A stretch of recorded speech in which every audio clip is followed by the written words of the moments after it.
Augustia. In this video, I want to talk about how to create your dream life part 2 and advanced techniques for using the thought matrix that I talked about, which I'll recap, and also Brigitte. So let me get right into it. So in the past video, in how to create your dream life part 1, I talked about this concept called what I'm calling as thought matrix. Thought matrix, I'll give you an example. Where's my thought matrix? Here's one. I have written down in the notebook a whole bunch of, I don't want to show everybody everything, but basically I have a notebook where I write down in present tense. I am doing this. I have that. I am this. I think this way. This is the people I have around me, etc., etc. And I crystallize what I want to create in the present tense. And then what I do is I read it once in the morning after waking up, once in the evening before going to bed. And I also read it throughout the day. And I'm also constantly refining the goals, rewriting them, changing the syntax, refining, and going through this process of crystallizing my subconscious and unconscious onto physical paper. I talked a little about this in the past video about how I used to write my goals down on the computer, and then how I found it much more powerful to actually physicalize them and put them onto paper. And that's one thing. So in this video, I want to talk about some of the updates and some more advanced techniques for using this thought matrix. Now, let me preface this by saying this has been a process or an evolution that I've been working on, obsessed almost for weeks now. If you remember in my past video, I talked about how this all started, where I wrote down on a piece of paper that I am making a certain amount of money per week. Next thing I know, 2 weeks later, I get my job.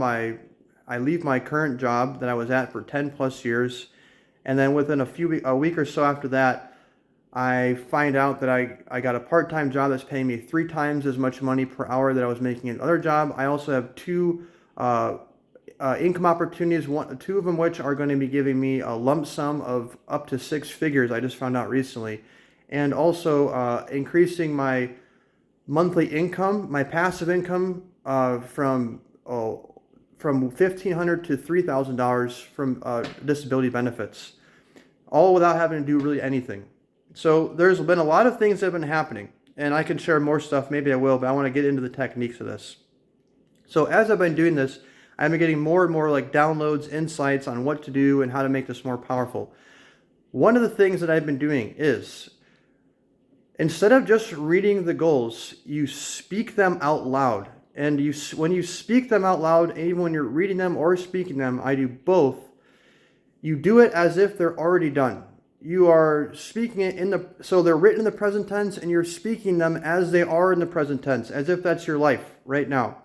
And what I do is, during my rituals, I do a ritual in the morning, a ritual in the evening, where I offer some things to an altar of images of God that I have, that I'm attracted to.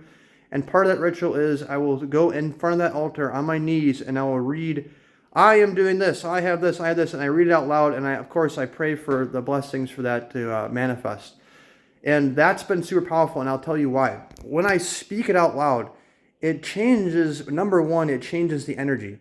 When I read it, it's sort of like I'm reading it, it's sort of more abstract and more like an intangible thing. But when I speak it out loud, I can feel the different chemicals in my brain, the way that my body and brain reacts, the emotions and the feeling. It comes through on a way more amplified level. So it's much more powerful, I found, when you speak it out. And then, of course, you look at the Bible and all the traditions. In the beginning was the Word, Word was with God, and God created everything with the Word. And you have the yogic and Siddha traditions also talking about this power of the voice to create. So try speaking them out. And I will tell you, I've also been increasing the frequency. Now I carry around my notebook everywhere I go in a little satchel. And so when I go and have my lunch, after my lunch, I'll pull my notebook out and I'll read my notebook. I've refined all my goals onto one page. And there is no hard and fast rules on this. You can do whatever comes to you, and everybody's going to be different. For me, I'm just trying to give you some insights when I'm doing, just to help inspire you and give you some ideas of what's possible. I read my notebook after lunch. I read it out loud. And I do this throughout the day. Sometimes I'll open it up and I'll skim the page and I'll pull out like 3 or 4 things that I'll read. I'll just skim whatever my eyes are drawn to, and that's what I'll focus on for the day. And like this, I keep evolving it. So speaking it out loud is one, reading it more frequently. Another thing that I've been doing is in the morning after my meditation, and which I want to talk about, which is with Brizzy. That's the other big update. Right after I come out of meditation, what I do is I have these notebooks, and they're very thin. And again, no hard or fast rules, but you can see how thin they are. I put them underneath I put the one I'm using underneath my pillow. And so what I do is when I wake up in the morning, the first thing I do before doing anything is I get myself into a meditation. I meditate while laying down on my bed.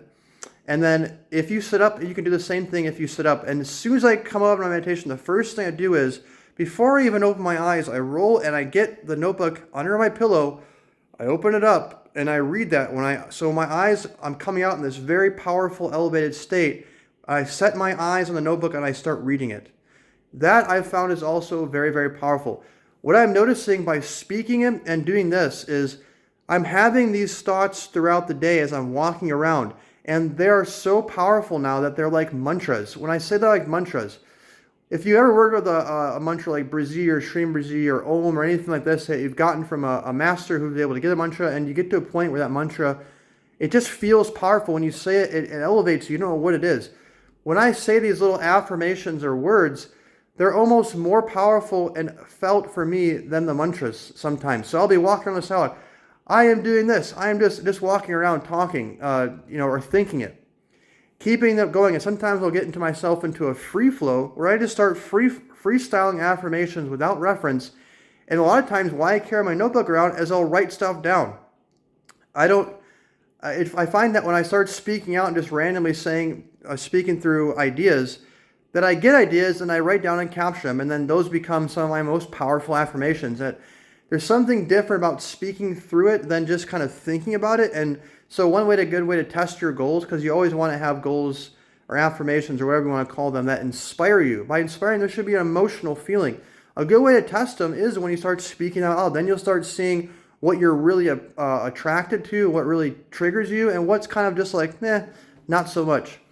Okay, that's it. And then maybe I'll save the Brizzy talk for a different video, which I will do in the next video. I'll talk about two things I've been doing with Brizzy, at least two things that you can use and start trying to make it more powerful.